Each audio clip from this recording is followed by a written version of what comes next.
Mohammadpur bus stand, এটা সব ছাত্রদের দখলে আছে। এরা নিয়ন্ত্রণ নিয়েছে ছাত্ররা সবাই। এখানে অনেক মাদ্রাসার ছাত্র দেখা যাইতেছে, সাথে সাধারণ মানুষ। মোহাম্মদ 4 রাস্তার মোড়।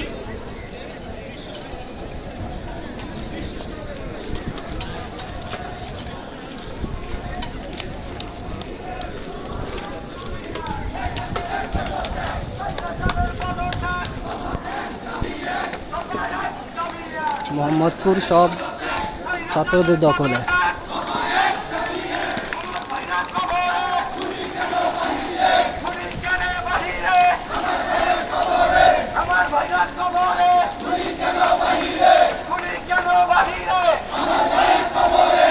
হাসিনা